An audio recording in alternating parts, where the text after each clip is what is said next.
Happy Friday, everybody. Thank you for joining me today in the Locker Room. I'm Alan Locher. Rob Paulson is one of Hollywood's busiest, most talented, and most passionate performers who specializes in the art of voice acting, a career that has earned him a Daytime Emmy, 3 Annie Awards, and a Peabody Award. You probably grew up with Rob Paulson. Your kids are growing up with him today. Is his name not familiar to you? Well, what about Pinky from Pinky and the Brain? Yakko from Animaniacs? How about the martial arts expert turtle named Raphael? That is Rob Paulson. A little over 5 years ago, Rob received a startling diagnosis of throat cancer, followed by aggressive treatment. Today, we can say he is cancer-free, back doing what he loves, with a deep appreciation of what he almost lost. With this new lease on life, giving him an even deeper perspective on the meaning of his work, Rob has rededicated himself to bringing joy and happiness to his fans, particularly the ones who inspired him along the way. Having made hundreds of friends among sick children and their families over the course of his career, their stories provided him with great hope and determination during his own health scare. And he's already finding more ways to give back. He talks about all of this and more in his 2019 memoir, Voice Lessons from Start Publishing. Please welcome to the Locker Room, Rob Paulson. Hello, Hey. Alan. Hello there. Nice to meet you, man. Well, You too. you say people grew up with me, as long as they didn't say they threw up with me, which maybe. No, what a very kind introduction, and it is an absolute pleasure to be here with you and your audience. Did I get it all right? You did. You absolutely. In fact, I think we should stop right now because it makes me sound a whole lot more impressive than I really am. But thank you very much, Alan. Well, let's start. How feeling great? Cancer free? Totally. I'm going to die someday, but not from throat cancer. What's that old phrase? We make plans and God laughs. It was trust me. The twisted cosmic irony of okay. Here's the deal, hotshot. You got cancer. Well, a lot of people get cancer. I'll figure it out. Not toe cancer, not hair cancer, Right. not eyelash cancer, throat cancer. But That is God playing, look. You really broached why, though my diagnosis, any diagnosis of a life-threatening illness, is off-putting in the least, but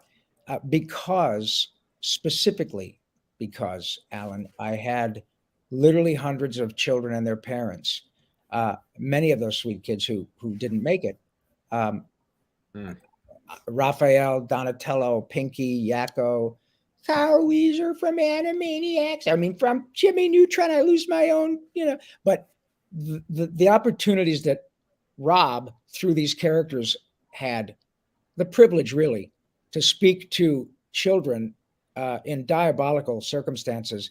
And I'm a parent, and to see real courage, real bravery in the face of knowing that your sweet baby's not going to make it. All conspired. When I was diagnosed, I was 59 years old. So I'd already had a wonderful life. But those examples, those literal profiles and courage were incredibly inspiring and without question were as integral to my successful treatment as the chemo and the radiation. I absolutely believe that it's a pretty incredible thing when you're led into something so personal. But it is pretty incredible what you are able to do with that voice for those children who are going through, we were talking about it backstage. I mean, the sort of the power of those characters and those voices, for a kid, like you said, going through something so horrendous at such a young age that you can bring a smile to their face during that struggle is really must give you make you proud in some and just a rewarding thing because they need those smiles during those times. Oh my goodness. Well, look, years ago I used to love reading Reader's Digest when I'd go to the doctor's office to get a vaccination. In the old days, get vaccinated, people. Amen. Yeah, at the end of every issue of Reader's Digest was a segment in which it was all about jokes and stuff, and it was called "Laughter is the Best Medicine." And I co-opted that for my own use and said, "Laughter is the best medicine. The cool thing is you can't OD, and the refills are free." And I'm here to tell you, man, you are correct. Firstly, of course, it's incredibly gratifying to be able to be in that position to help. And it's not just me. I'm not special. We all do it. Obviously, the usual suspects, Michael Jordan, Shaq, Wayne Gretzky, whomever, the athletes help all the time. And we should. We're in an incredibly rarefied position with respect to how we earn a living. I make my living, Alan, doing essentially what got me in trouble in 7th grade. And I love that. That's great. Yeah. Alan and your lovely audience. All I have to do for the people who are watching, if they're familiar with any of these cartoons, is say "Nerf" or "Hello, nurse" or "Turtle Power," and people do what you're doing. And yeah, so, I mean, well, I know, Christina legend, Rob Paulsen, the king of voice acting. He deserves an Oscar and a Hollywood Walk of Fame.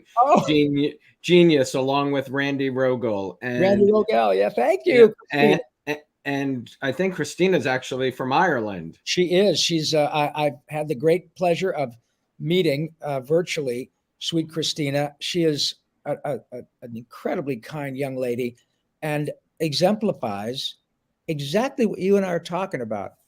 The extent to which these characters connect with people on a deep, personal, utterly joyful level. And that is what makes it so impactful. It's just incredible to be able to do this. Well, Rad says, huge fan for over a decade. Thank you for inspiring me to follow my dream of animation by bringing characters to life with your voice. My goodness, as long as I don't create perspiration, inspiration, it's my pleasure. But well, we talked about this backstage too. You are doing the same thing. We have just lived through an experience in which that phrase, necessity is the mother of invention, has been brought to bear. And you explained your background and how you essentially took a handful of lemons and you've been making lemonade now for all your fans. What a glorious opportunity to do that, and you and I and the people who are in our business provide a service that hits people in a very important place in their daily lives, an escape, an excitement, a joy, laughter, nostalgic tears. Well, people have needed it in the last, 16 months. Amen. Yes, sir. Yes, sir. Without question. So let's go back. You mentioned, the things you used to get in trouble for. So what were you like as a child? And what was your plan after high school? Thank you. Well, the one enduring teacher remark I recall was from when I was 2 years old, and my mom. Remark or scolding? Well, no, it was a positive remark. It was a good. left-handed compliment, which would be something that followed me most of my academic career, as it were. And my mother used to say, well, here's I saved your report card, honey, from 2nd grade. And it said, Rob is very engaging and has a sunny disposition. And I do. I got no reason not to be happy. I was not a terribly engaged student. I am not a stupid child. But for me, it was about sports and music. I was lucky that I had friends on both sides of the social spectrum. I played varsity hockey all through high school and in Michigan. And so I had all my jock friends, and then I played rock and roll music with different bands through high school, and was in choir and read music. So I had all my nerd music geeky friends too. But even though I'm a relatively bright fella, I was transfixed by music, performance, and all that. So Was the there only, was there something you remember seeing that transfixed you? yeah, frankly, it's as a result of wonderful parenting. I have three siblings. My brother, well, we all were actors and performers at different times because my parents were both amateur performers. And pardon me, my folks were like, look, you can listen to as much Beatles, Led Zeppelin, Jethro Tull, The Who, Emerson, Lake and Palmer. You can listen to it all day long, but you have to take some time and listen to the Gershwins and listen to Shostakovich and listen to Johnny Mercer and listen to Wow. Sinatra and Barbara Streisand, all the other stuff, and Mahler and uh, Debussy, uh, because and also you know um, uh, country music, whatever. The point was that good music, good performance is good performance. The reason that Rachmaninoff and Shostakovich remain vital to the New York Philharmonic or other major orchestras throughout the world is because it's great music. Um, Mm-hmm. and so my parents were very smart because they allowed me to cultivate a deep appreciation for music, the performing arts, stage, film, and in my case, they clearly created a monster because once I got to college, I went to the University of Michigan for a year. The only other thing I really wanted to be was a hockey player. And I learned as a senior in high school, I had an opportunity to move a little bit further and play in college, but I was not good enough. So the second most favorite thing that really, really lit me up was performance. Um, I was going to school like a lot of kids. Get your degree first, honey. Then you can do Mm-hmm. whatever you want. Uh, that didn't stick. I went home after my first year at the University of Michigan and said, Mom, Dad, I know I'm the oldest in the family and I'm supposed to be the standard bearer, but I'm wasting your money and my time. I want to be in the moving picture business. And so they said, well, okay, we know how much you love it and you're pretty good, I think, but you do understand that the money that Dad and I are sending to Ann Arbor is not going to follow you to Hollywood. So if you want to do this, you're 19, you're old enough to be drafted, vote, but you're on your own. And Wow. I said, okay. And it was not angry, not, oh my God, what's the matter with you? It was just like, I had my first job like a lot of us when I was 15. So I knew Yeah. how to work. I just was taught from the you're on your own. You were lucky enough to be born in the greatest country in the world into a family who loves you. You've already you're already ahead of the game. So once you're on your own, 100%. get a job. You'll figure it out. We're just not going to send you a pile of money. And they were right. And I figured it out.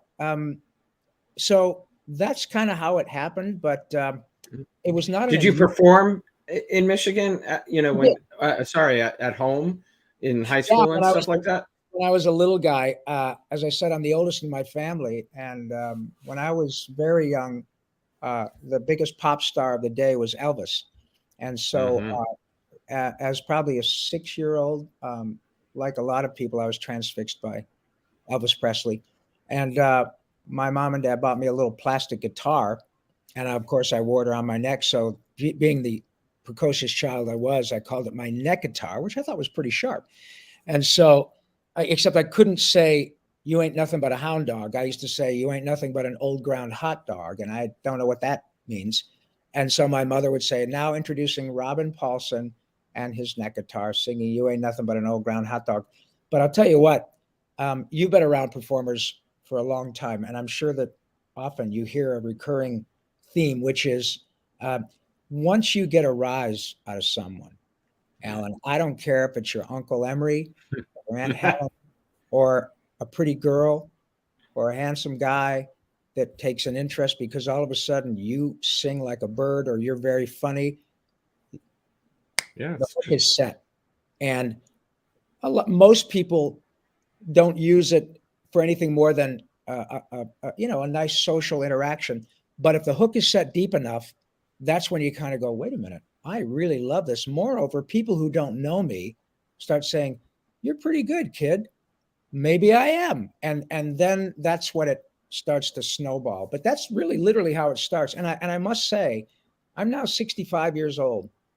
The Jones to do my job at this level in Hollywood is exactly, I promise you, the same as it was as a 10-year-old back in Michigan. The excitement to create, the joy to make a new friend, Alan, speaking to your audience, knowing that there are people out there who will really love to hear from Yakko Warner.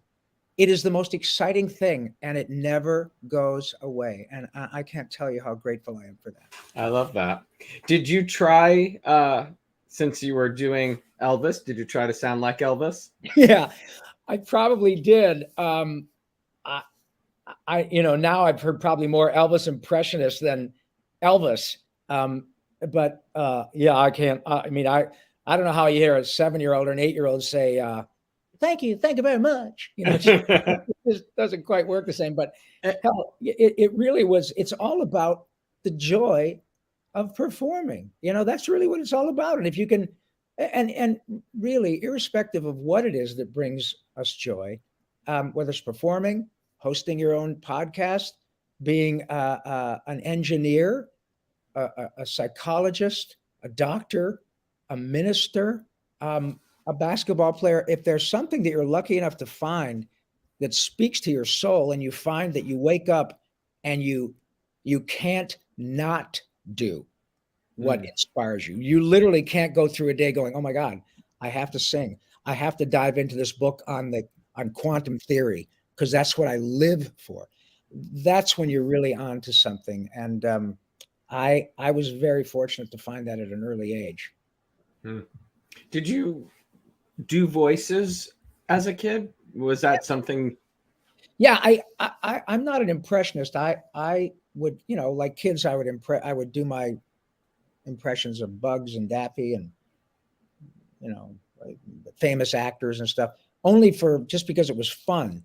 And once I moved to Hollywood, I never came out here expecting to be, an impressionist. I'm not a stand-up. I have a huge improv comedy background, which has served me really well in my gig. Oh, I bet, yeah. But once you move out here, it takes you about 2 minutes to find out how talented a lot of unknown people are. I mean, really, you just kind of go, holy shit, I thought I was pretty good. Everybody thinks they're pretty good. Then you walk out here and you run into Phil Hartman, and then you run into, Paul Rubens, whom you guys know as Pee Wee Herman, or Brad Garrett from Raymond, who's been a dear friend 10 years before he got Raymond. And my friend Maurice LaMarche, the Brain from Pinky and the Brain, who are world-class talents, stand-ups, Billy West from Futurama, and also really world-class mimics and impressionists. So if you think, yeah, I'm pretty good with this, and I'm going to, then you hear somebody and you go, whoa. Your mind is blown. Yes. And you have the choice to either be blown away and say, I got no business being here, or say, okay, I'm blown away. How do I do that with my tools? And God bless him. It was Phil Hartman, really, who took me aside years ago.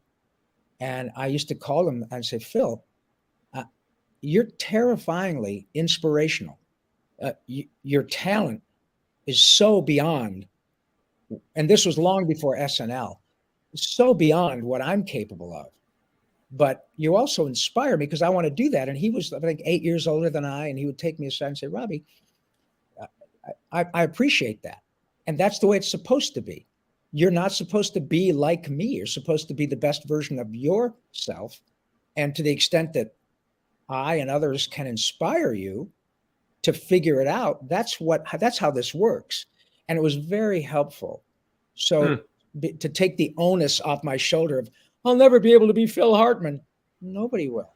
It's not supposed to be that way.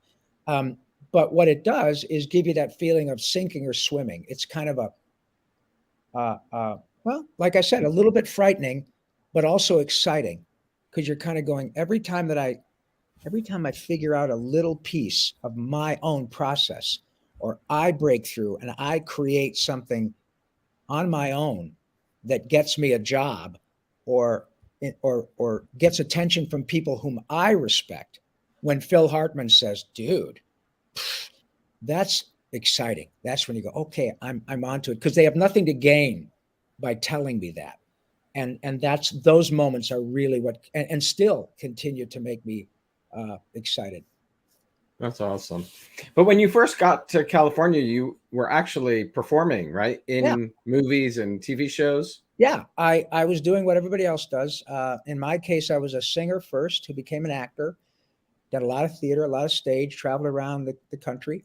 And by the time I moved here at age 22, I'd had, relative to my age, a lot of experience. So nothing surprised me. I knew that I wouldn't get every job I auditioned for. I knew that it would be challenging, difficult, whatever, to get an agent. There are a zillion people here who want to do what we do. So it didn't surprise me. And people often ask me, well, wasn't it hard? Well, hard is working on a farm. Hard is pouring hot tar in August in New Jersey. Good answer. That's Good answer. That's hard. Yeah. Jobs. Being a cop is a hard job. Being a teacher is a hard job. I chose this.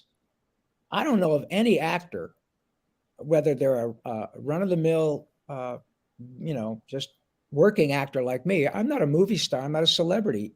You're very kind to make a fuss over me, but the characters are famous. But I don't know any actor, famous or otherwise, whose parents forced them at gunpoint to be an actor. We chose it. Yeah. So the times when it goes south, and it does, but it goes south for everybody, Alan. We all struggle. My God, we're in the middle of it right now. The way that I would sort of pull myself out of my ditch is to say, all right, you didn't get a job after 4 callbacks. You're broke again. You got to get another straight job again. You're 28. You're not 22. Who forced you to be here? Well, no one. Okay. It's a great way to look at it. All things being equal, would you rather be back home knowing for sure that you had a paycheck working, at a major corporation or whatever? Not that they're wonderful gigs.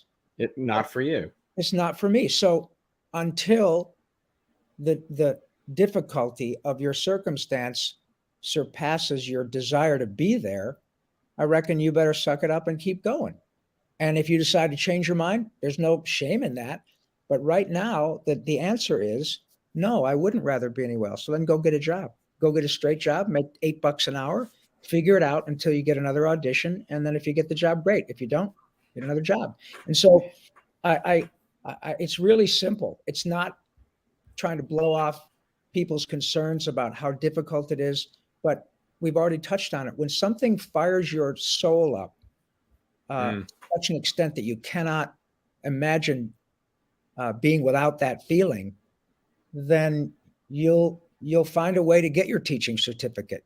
You'll find a way to pay for college, even though you don't have any money. You'll find a way to join the military because you really, really want to serve your country, and you want to be, and you'll say, someday I want to be a general, and you'll get good grades and go to West Point, and you'll figure it out. And so I'm not special, but what I do have that not everybody has at an early age is the knowledge of that feeling in your soul that goes, wow, what was that?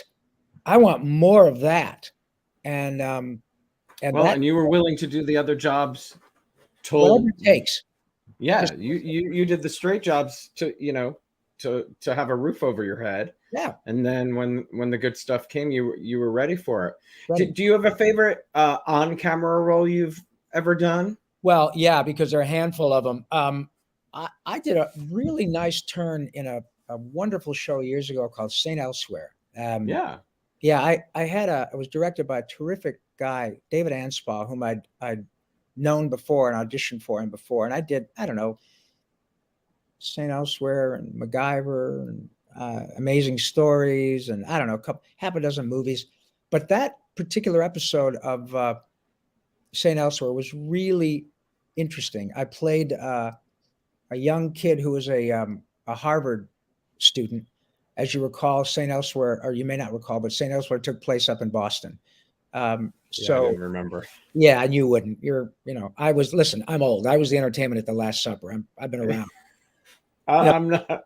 In those days, I'm pretty old. I know St. Elsewhere, but I don't think I really watched. no, well, and But you also yeah, were, 8 or something. But maybe. yeah. So anyway, so I played a little kid, or a Harvard student, who's, a couple of buddies were playing touch football, and this one of the buddies got kneed in the groin, and upon examination found out to have testicular cancer, and I was his best friend, and it was a really lovely little piece about how do young people deal with something that's so kind of overwhelming in someone who is their same age. And you go, whoa, Mike, wait a minute. And so in this particular episode, my character, Ryan, has trouble relating to his former best buddy and doesn't know quite what to say or how to deal with, holy shit, my friend's got cancer in a spot on a man, which at 19 or 20 years old is kind of like a lot of us, like that, for right or wrong, is a huge, no pun intended, a huge driving force, right? So Yeah. it was a really interesting little piece, and I watched it, I don't know, 2 or 3 years ago. This was probably 1986, and it was a really great episode. The other actors were terrific. None of us are famous, but it was a really nice piece, and I'm really proud of it. So thank you for asking. That's very nice. That's awesome. That's Yeah, awesome. And your first voice acting came in '83, I believe, with the G.I. Joe. Is that correct? Yes, that's correct. And God rest his soul, the gentleman who gave me that job just passed away last week, Don Jurwich, 87. So sorry. Thank you. He gave me my first animation job. I was doing episodic television, a lot of music, singing jingles and stuff. I read music, and a lot of commercials, on-camera commercials. And the opportunity, here we go again, presented itself. I loved cartoons. It wasn't what drove me to be in performance, but I just wanted to work. And my agent said, well, Marvel Productions, who heretofore had been known only primarily for comic books, and they're doing an animated version of G.I. Joe, which I was very familiar with because they were action figures when I was a kid. Oh yeah, me too. So I said, yeah, man, I just want to work. And I'm telling you what, Alan, the moment I walked into that first session, I recognized actors from episodic television in the 70s when I was growing up. And the thing I noticed right away was that, of course, these were all talented men and women, many of whom were old enough to be my parents. But the beauty of the circumstance was that they were utterly unencumbered by what they looked like.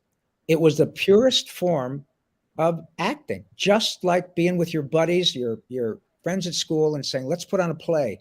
I'm going to be the evil king, and you're going to be the monster and all that. And that's exactly what these people were doing. And they were having a ball. And it had nothing to do with how pretty they were, how tall they were, what color they were, how old any of that. It was about a pure exercise in creativity. And I thought, man, now you're talking. So I called my agent and said, look, I just want to work. I want to do it all.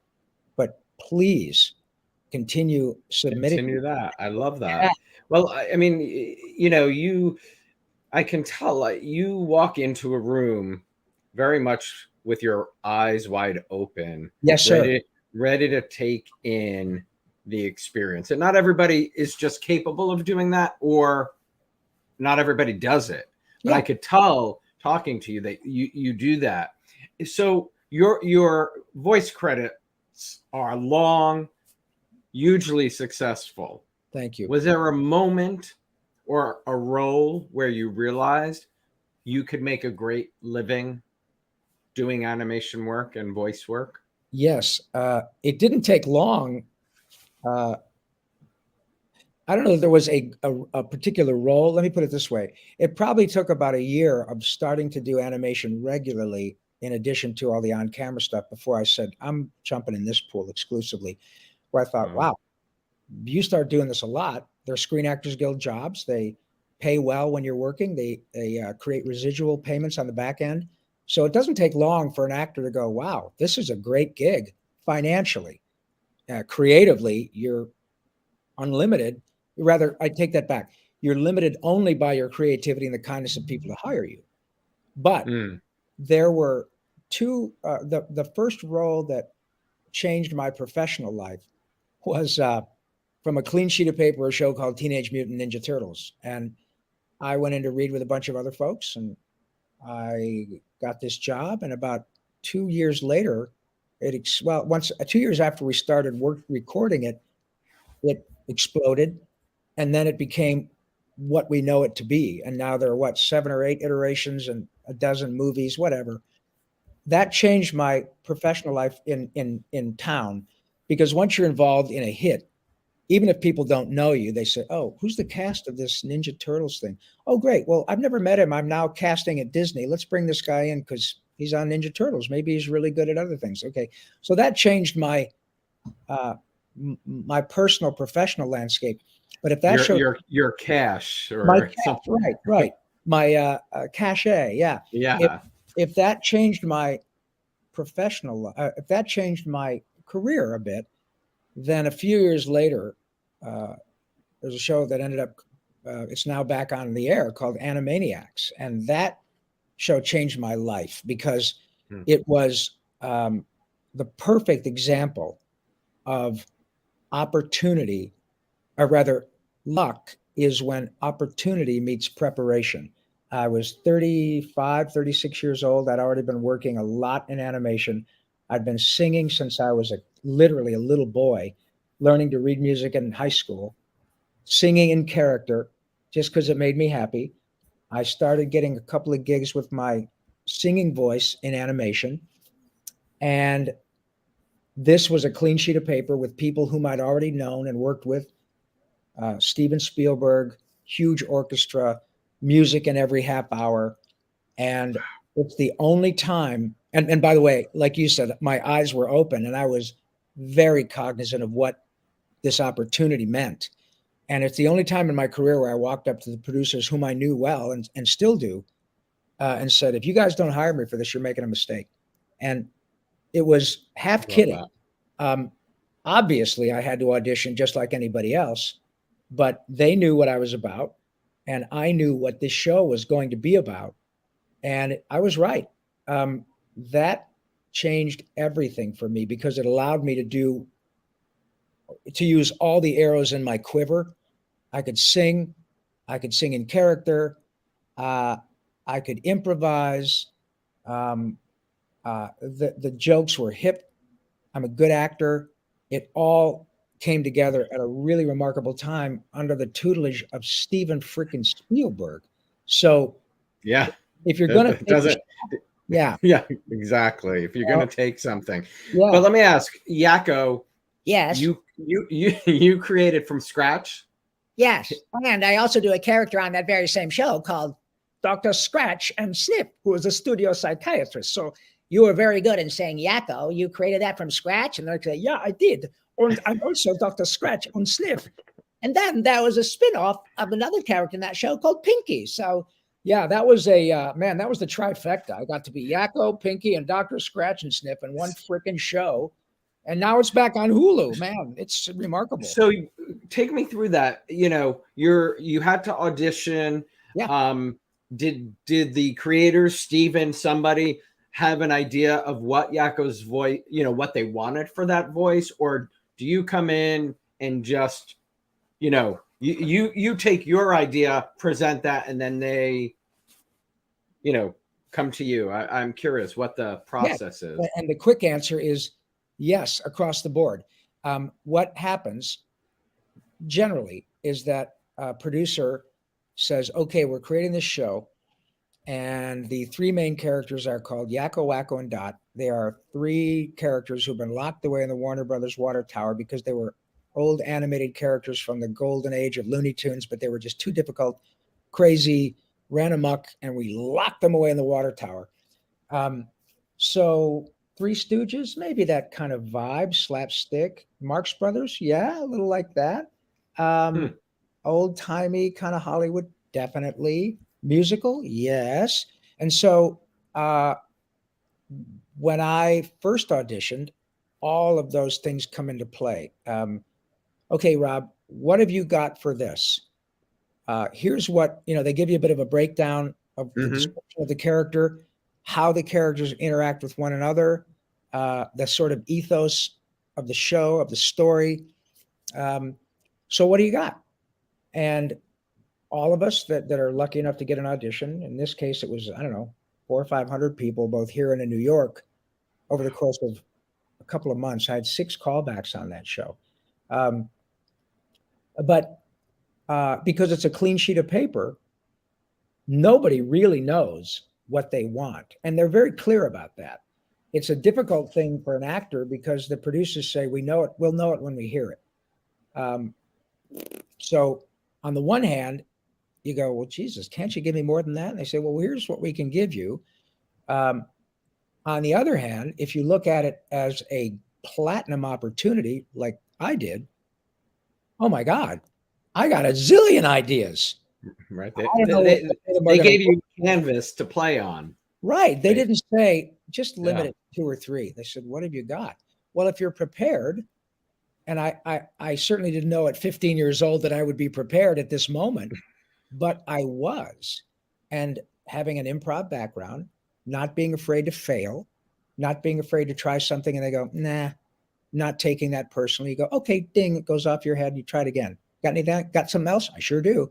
Nah, what else you got? I got this. Oh, that's kind of interesting. Try that with a little more of what you did before. Okay. And not being afraid of that.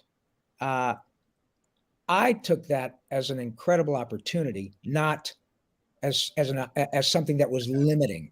I mean, it sounds like you took it as creativity, collaboration, all exactly. And that's what it is. I think that when you're a voice talent in Hollywood and you're pretty much doing animation, you have to have an ego that is willing to say, you're not going to be the star of the show. Now, I've done characters that are the stars of the show, but it's not the Rob Paulson show.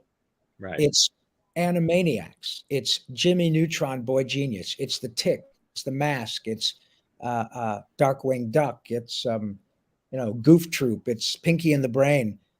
I am the actor that provides the soul for the star character or one of the stars. But man, I don't draw them and I don't write them. And you nailed it. It's about collaboration. And while I would love to believe that people enjoy my work and enjoy my characters, and a producer will say, I really would love to have Rob Paulson in my show because I know he can bring something to this character. It still isn't about me. Right. You know what I mean? And so I learned very early with a lot of other people who inspired me and taught me that you got to put your ego aside. I'd be lying if I said I don't enjoy it when nice people like you make a fuss over me. And I get recognized quite a bit now because I've been around. It's always incredibly humbling. And for the best reasons, Alan, because in my gig, I'm in the happy business, man. All I have to do is say, you're making people happy. Yeah. Every minute. Yeah. When people stop me and say, are you Rob Paulson? And I say, are you with the IRS? And they'll chuckle and say, no, I just have to tell you what Ninja Turtles meant to me and my brother who's passed away. But I got to tell, and they often will tell me like through tears. So they'll take out their camera and I'm saying, this is my friend Alan, Turtle Power. And they do what you're doing right now. And, but there must be moments where you do it for a kid and they're freaked out too, because coming out of your mouth and not Pinky's mouth or Yakko's mouth. I have got one of the great gifts age bestows upon an actor is that you can look back and you have a story for everything. I was in a department store out here in Beverly Hills years ago that is no longer even around, called I think it was the Broadway department store. So I was in clothing section and happened to be next to children's clothing section. And there was a young fella in there with a Ninja Turtles t-shirt on, probably 8 or 9, his mom. Love it. And I said, okay. So I went over and talked to the mom and I said, I promise you, I'm not bizarre. In fact, that's why I'm talking to you, for I'm not dangerous. This is what I do. And I see your little boy is a Ninja Turtle. She says, oh my God, you have no idea. So, well, great. Do you think he would like it if, Raphael said something to him? He actually had a Raphael specific TMNT shirt. And she said, well, sure. It said, honey, Justin, come over here for a second. And so I got down and hey, Justin, I'm Raphael, turtle power, dude. And you could see there was something in his eye that just didn't quite compute. And he started to get a little tearful and went to his mom and did this. And I said, I think we're gonna back. So it was just kind of like, hey, Mr. Hollywood, you're not that big a deal to everyone. So that's so funny. Maybe we should just back up. But no, it's now, having been around for literally 2 and sometimes 3 generations of fans, what happens a lot is that a person older than I will be there with their son, who might be 35, and their grandchildren, and they all love Animaniacs. I mean, they all watch it. So the grandpa will say, hey, I just got to tell you who I met over here in the frozen food section. We're here getting a picnic dinner. Would you come and meet my family? Of course. And Alan, it is the most glorious experience, because I'll be in Whole Foods with, 7 or 8 members of one family, all of whom, grandpa recognized me. Would you come meet of course. And before you know it, I'm singing United States, Canada, Mexico, Panama, Haiti, Jamaica, Peru in the produce section.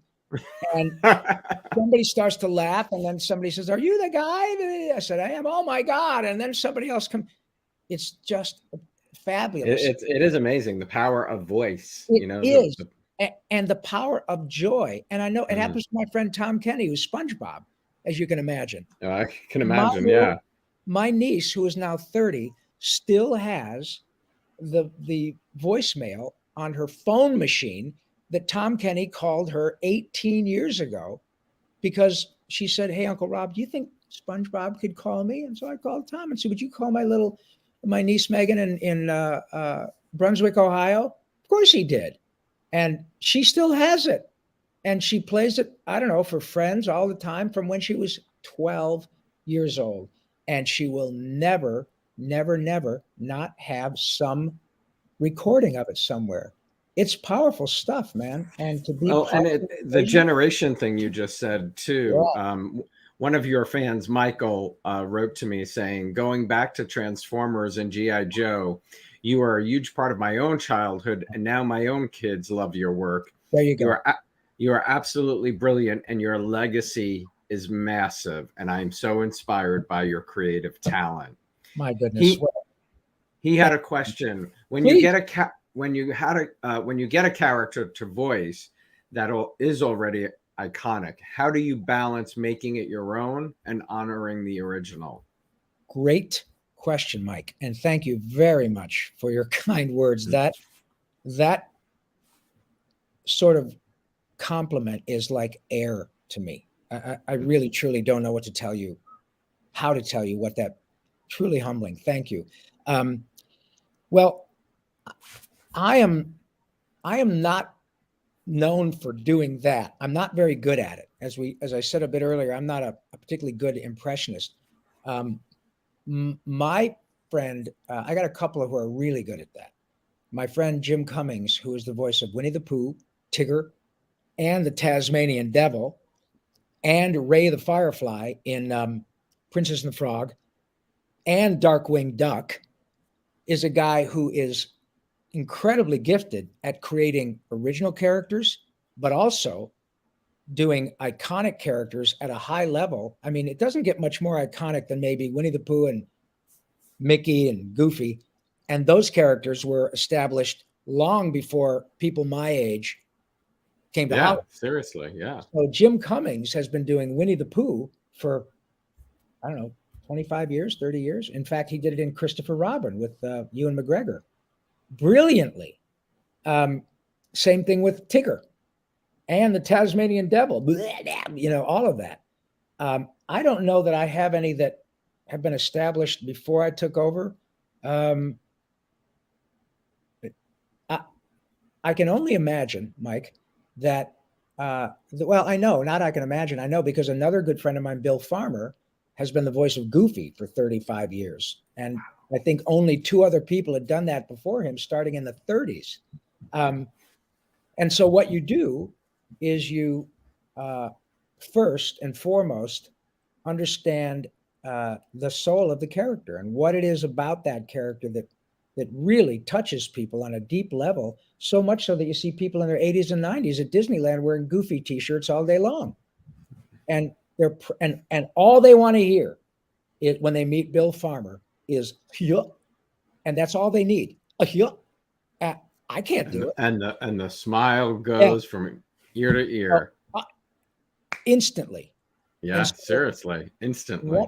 What people like Bill, but your voices, you know, all of these animated voices. Yeah. If somebody is, you know, standing next to the Little Mermaid, you know, Pinky, Yakko, I mean, somebody, you know, their ears are going to perk up immediately. It's incredible. It's incredible. Yeah. And I have experienced it thousands of times. And I promise you, if I had the privilege of meeting Mike and his family, the excitement that they feel from meeting Yakko or Pinky or whatever, I promise you, with all due respect, it is not as intense as the excitement that I feel to be in the position to deliver that joy. It never does anything but make both sides of the equation profoundly happy and often tearful. I met a young woman, I don't know, 2 months ago. I was way up north, 100 miles north of San Francisco, in a Whole Foods in Petaluma, California. And a young woman said, oops, sorry, it's my parole officer. A young woman said, I'm sorry, are you Rob Paulson? I said, I am. How do you, thank you. And she said, I am such a fan. I've seen so many of your videos or whatever. And oh, thank you so much. What is your name? My name is Eva. Hi, Eva. Nice to meet you. And I said, do you have a particular character? She said, oh my God, I live for Animaniacs. Now that they're back on air, I watch it with my daughter and my husband. And oh my God, I grew up with it. So I said, well, hello, Eva. And tears. And of course, the first thing she did was take off her glasses and go, oh my God, I don't know why. I don't know why. And I said, Eva, I know exactly why. Precisely why you're crying. You're crying because that character takes you back to a position, a place in your life, a circumstance in your life that was utterly joyful, utterly happy, where you were, where you didn't have to deal with anything but what was going to make you happy. Coloring, being with your family, your friends, whatever it took. And she said, God, I guess you're right. And I said, no, I am. And I understand what you're talking about because I've had the same experience when I moved to Hollywood.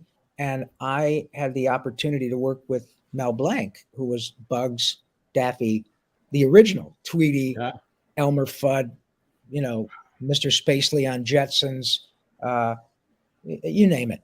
And I worked with Mr. Blanc on a Jetsons project when he was probably almost, I don't know, 78, 79 years old at Hanna-Barbera. And I was 30. And I had the opportunity, Mr. Gordon Hunt, who's Helen Hunt's father, was the director in those days at Hanna-Barbera. Said, hey, Robbie, you want to sit next to Mel? Yeah. So I sat next to Mr. Blanc and mustered up my courage. Nice to meet you, Mr. Blanc. Pleasure to meet you too, young man. And I said, I got to do this because who knows? All right. if it's not too much trouble, Mr. Blank, would you? And before I got it out of my mouth, he, like I, with my new friend Eva, knew exactly what I wanted. So he looked at me and said, "Yeah, what's up, Doc?" And man, I did what I'm doing now. I I was a professional actor. I was getting paid to be there. I might as well have been 9 years old, sitting in Detroit, watching TV It with my mom and dad and my siblings, watching "Kill the Wabbit, Kill the Wabbit." It takes was, you back. It really oh, does. instantly. Yeah. Was I told you, working at Disney and on those, Little Mermaid and Beauty and the Beast and Lion King. Lion King, the best of the best. Yeah. And watching, those voice actors Yeah. go out in public and, was something else. So to be in that position and have that sweet young lady, Eva, get tearful and to be able to, sort of hold her hand and say, "Honey, I know exactly why you're crying," and it's the coolest thing, isn't it? And it really is. It's kind of like I always say about somebody who can play the piano, how you can go into a room and change the mood of anything immediately. And you really do the same thing. If somebody knows who those characters are, yes, immediately you can it's change. astonishing. Yeah. And because of nice people like you and the advent of StreamYard and Zoom and these opportunities where we're connecting with our friend Michael and Christina and people all around the world in real time. I never knew until I had these opportunities and conventions all over the place to literally see it, how deeply people connect with these characters. It's so much bigger than my paycheck. It's so much bigger than an action figure, a rating point. And because it's a fairly anonymous profession, until these opportunities came along, I knew I was successful because I was working, but I didn't know that the success was way bigger than how much money I had in the bank. And that's why I love these opportunities that you've given me to connect with people, because it just is a great experience on both sides of the equation, man. I get blown away when people are so excited about what I do. It's wonderful. Well, and it must, have changed or the impact on you personally now that you went through a lung cancer, scare, where, I mean, not just a scare, but I mean, a big scare, and came out of it the other side. Yeah. Like the gratefulness, I mean, all of that must just make these moments, meeting someone who appreciates your voice work just so much more. Talk about that. I mean, it's got to have such a large impact. It does, and I'm so glad you brought that up. Look, as I said, I nobody wants to get cancer. All of us, sadly, maybe the people who are watching are going through their own experience with serious health crises, and we all know people whom we've lost. Well, they are. I mean, there's people who daily with COVID right now. Yeah. And COVID now, but sadly, cancer is pretty ubiquitous. However, when I was diagnosed, I was told, "Here's the deal: we're virtually sure we can cure you. It is stage 3 throat cancer. It has already spread to your neck from a tumor in the deepest part of your throat. But before we cure you, we almost have to kill you. The treatment is pretty brutal.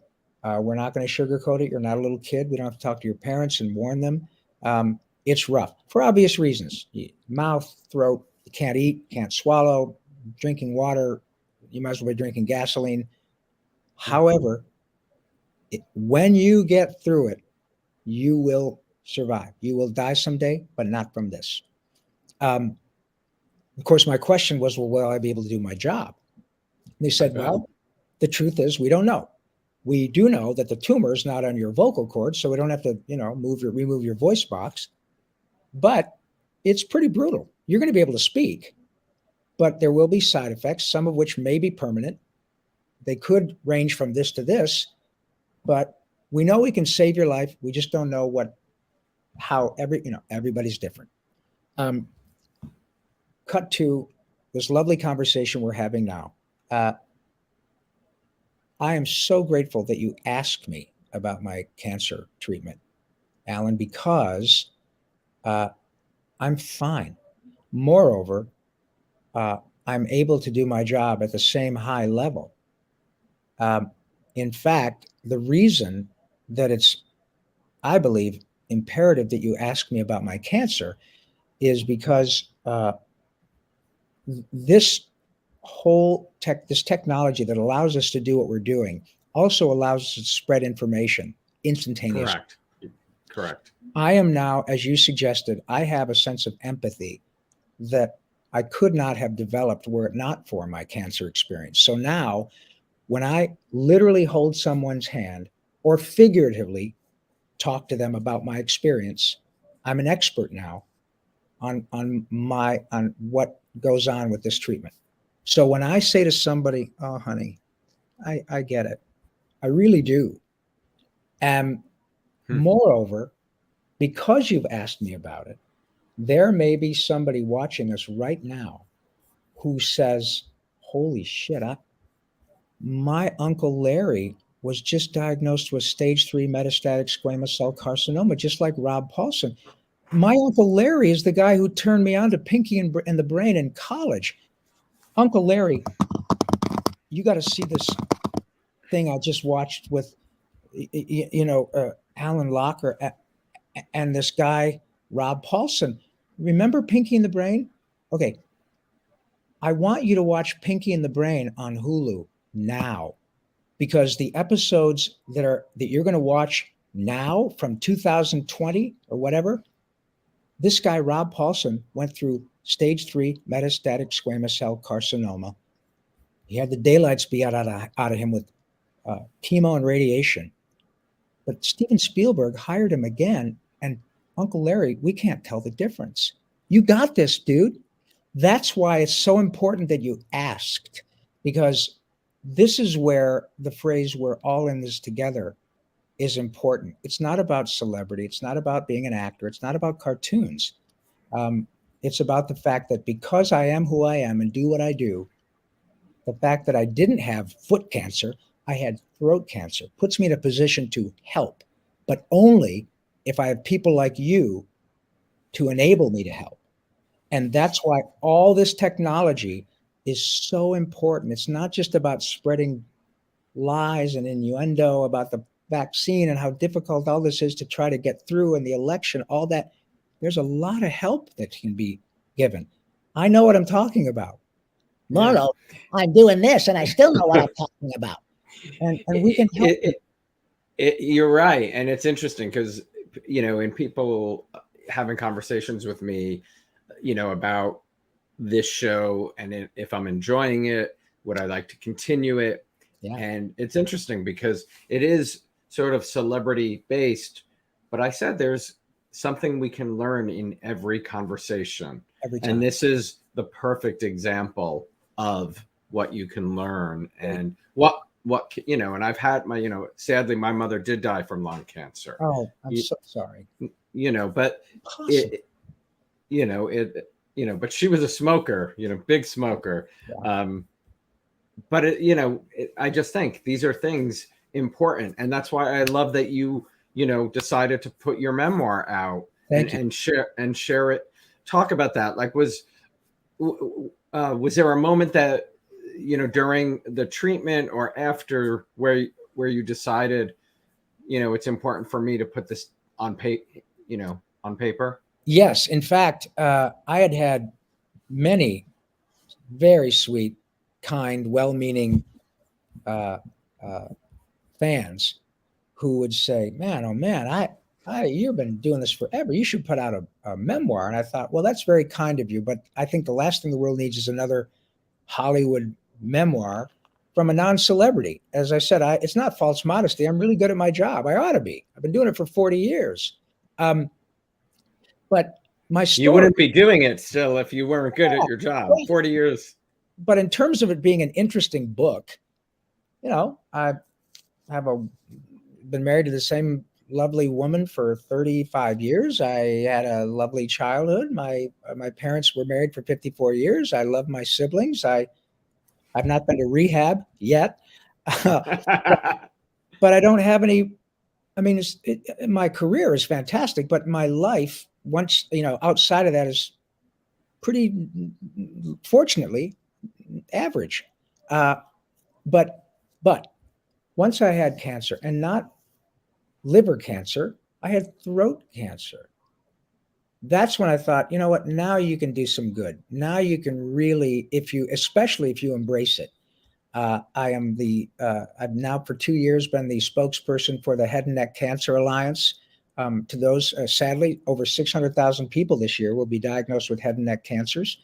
And there's a lot of information on treatment. And please check out headandneck.org, and you will see yours truly's story and many others. Michael Douglas had the same type of cancer I did. He was a spokesperson for that organization. The great Jim Kelly, the quarterback. I just put up the website now, headandneck.org. Thank you. And the great Jim Kelly, the former quarterback for the Buffalo Bills, Hall of Famer, is still dealing with his head and neck cancer issues. Talk about a hero. He can throw a football just fine. But his post-football career courage vis-a-vis his throat or his head and neck cancers are really what stands out in terms of his heroism. So now it's my turn to have that gig. And that's when I thought, all right, if you embrace this and you let people in the cancer business know who you are and what you're about, you can make a difference, Rob. And it turns out that we can. So yeah, that's why the book was important. Start Publishing, a very small house back on the East Coast, was very kind and said, I like that. But you know what happened? Was that the timing was excellent, because the kids who talked to me, 35, 40-year-old kids who at Start Publishing, all I had to do was start riffing as Yakko or Carl Weezer or whatever. Right. They do what you were doing now. They're going, oh my God, if nothing else, I want to do this book because he'll sign my Ninja Turtle stuff. And it is a really lovely little book. My co-writer, Mike Fleeman, did all the heavy lifting. All he does is write books and produce TV. And he knew how to take what could be a pretty mundane story and make it interesting. It's all true, but a professional writer knows how to make a story readable and interesting. Yeah. You know, not just, and then I did, oh, and then I got sick, and then I got better, and then really an interesting read. And I definitely think books like these are so important, because there are so many people who get diagnoses who just don't know where to start. And, totally. Totally. And especially when they can talk or hear from somebody with whom they're a little familiar. I've been around enough now, I've done enough interviews where people, there is a familiarity from these voices and these characters that comforts people. And if they kind of go, well, let me see what this Rob Paulson, oh my God, I didn't know, but I love this guy. Absolutely. But you just said it, like the people at the book company who are in their 40s, but then their children are the ones, who are watching you today, totally. Listening to your voice today. So it's true. It's kind of like soap opera viewers who really, the generations, how many times mother and grandmother and their great grand, it's the same thing. I mean, and you were in that business. How many times you met actors who say, man, I'm in a story arc now where I'm the bad guy. And I just came from the grocery store, and a lovely 80-year-old woman gave me a load of shit because of the way I'm treating my ex-wife. They get punched. You're an evil man. Don't you do that to Sally. And they take it very seriously. So I get it. And it's so true. in what I do, I'm in the happy business, as I said. And when people say, I know my doctors told me about this, and she's lovely, and she's comforting me, but man, I don't know about, I gotta, I, I'm freaked out. Well, so you go to headneck.org and you say, oh, let's hear what oh my God, I don't know this guy, but I know this guy. I love Pinky and the Brain. Let me hear what he had blood cancer. All of a sudden, information is available from a source that is a little bit more comforting, and something with whom people can relate and say, "Oh my God, now wait a minute, I grew up with all these characters. I love this guy. I mean, I don't know this guy, but I love these characters and listen to him." You said something interesting, the happy business. Yeah. Do you think, knowing that you were in the happy business, did that help you through the... Without question, pal. And again, because I had the privilege of being with sick and dying children and their parents in circumstances that most of us, thank God, will never know. My parents are gone too, but I remember my mother saying, and I would submit your sweet mom would have said the same to you, that, honey, I'm not looking forward to going, but I'll tell you what, this is the way it's supposed to work. If you have to bury your child, I don't care if you're 80 years old and your child is 60. My mother would have never survived burying a child. Never. My mother would have never survived. Never. And so, as much as we don't want them to leave, it's the natural order of things. Correct. I have had the privilege, the heartbreaking privilege of being in the in person or on the phone, literally hundreds of times, at the request of Make-A-Wish or a Child Life Special. And again, not just me, in circumstances that are so brutal, in which mom and dad call me and say, my little boy, Jeremy, just lives for Ninja Turtles. Every day when he gets chemo, he's got that mask on, and the doctors encourage him. The doctors wear their turtle masks. The woman who gives him his chemo, she came and dressed the other day as April O'Neil, and she was going to interview him for the TV because that April was the reporter on Ninja Turtle. So, Mr. Paulson, you have no idea. And of course I do, but I don't tell them that. I say, oh my God, thank you. Of course I don't. I had. And then after Jeremy leaves, because they know that his prognosis is not good, but then I get cancer 20 years later. And somehow Jeremy's mom and dad send me a picture of Jeremy in his Ninja Turtle stuff, listening to a recording that I and the other 3 turtles did for him. Wow. Jeremy would have been 30. But we've heard about your struggle. And I think you need to remember that turtle power is not only a real thing, but you're a turtle. And Cowabunga, dude, you got this. Honestly, Alan, how on earth do I quantify that compliment that happens over and over and over again and again, not just to me? So it was not a question of it being difficult. Yeah, it was very difficult. It was the most difficult physical, emotional thing I've been through ever in my life. But it wasn't losing my son. And it wasn't getting a call from the first thing I thought of, I'm in the room where I got the phone call about my diagnosis. And the first thing I thought of was, I live in the most populated county in the country, LA County. And right now I'm getting a phone call about the fact when I said, well, my ear, nose, and throat doc said, how you doing, Rob? I said, I don't know. How am I doing? He said, well, got a test back. It's cancer. Okay. But the first thing, and I promise you, this is the God's honest truth, the first thing that went through my mind was at this moment, at this very moment, in this county, let alone the rest of the world, how many people are getting the same phone call about their 5-year-old or about their 28-year-old mother who just gave birth to their first child, and she now has been diagnosed with metastatic breast cancer, and she's trying to breastfeed, and they're not sure if she's going to make it to their child's. You're kind of, there's an actress who I'm friends with who had a baby, and maybe 5 months later was diagnosed with and I'm gonna blank, but on a very aggressive breast cancer, and she's still fighting it. But that's exactly true. I mean, how that happens at the same time of giving birth to your first child is, you know.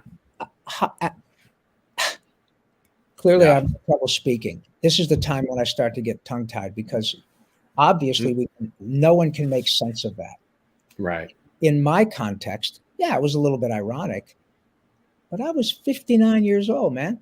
If the worst had happened and the doc said, look, here's the deal, man, we found it, but you're in rough shape. Now, we're going to keep you really comfortable, but the truth is that make sure you got your affairs in order. And my wife wouldn't have probably liked it very much, and my son would have been sad, but they would have been fine, ultimately. But that's not what they said. They said it's going to be really hard, but you're going to do this. So all I had to do was suck it up. And listen to them. Right. Listen to them. Listen to the smart people. That's right. Listen to the smart people. Like getting vaccinated. Correct. That was kind of my right. And and look, don't take it from Alan or Rob. Talk to your doctor, folks. Right. Please don't listen to politicians or knuckleheads. I'm not talking, obviously listen to them if they're telling you the truth. Let me put it this way. Don't go down the rabbit holes on all this crazy social. That's where it's destructive. Please, please, please talk to your doctor. If you don't have one, call your health department. Every county has a health department. Call them. Don't go on YouTube and talk to some knucklehead or listen to some pastor who's screaming at you about God's going to protect you. Everybody loves God. God saved my life.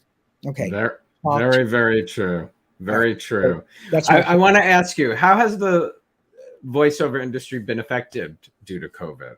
Pretty much not. This again, I'm going to keep beating this drum. This technology is incredible. People will watch episodes of Pinky and the Brain. By the way, it was just literally at noon today. Hulu announced the release of the season 2 of Animaniacs and Pinky and the Brain on Hulu. I don't know it yet because I haven't looked at it, but it just came across my feed. And I had been called earlier today by Hulu Publicity and said, yeah, we're going to announce season 2 for Animaniacs and Pinky and the Brain. So they're going to be out, I think, next month.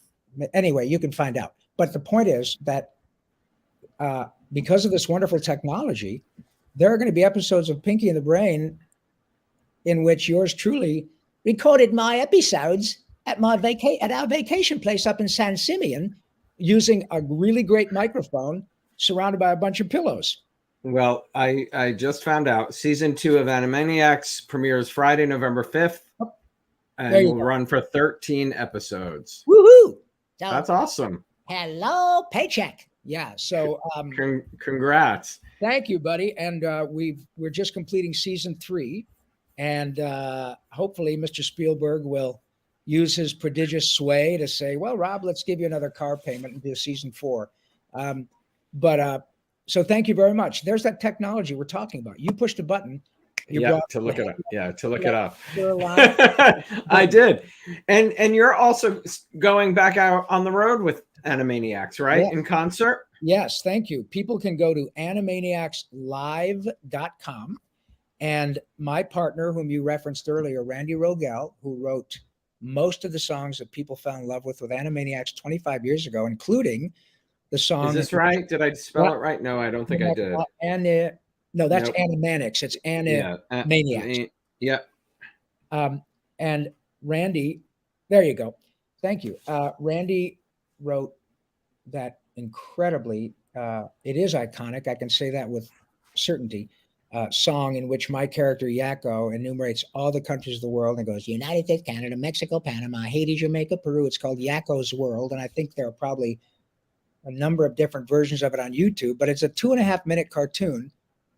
It's got, I don't know, 30, 40 million views collectively, but it is an utterly iconic 2.5-minute masterpiece of American animation. And we have a wonderful arrangement with Warner Brothers Animation by which we're allowed to take the music and animation of Animaniacs around the country and perform Animaniacs in concert with orchestras.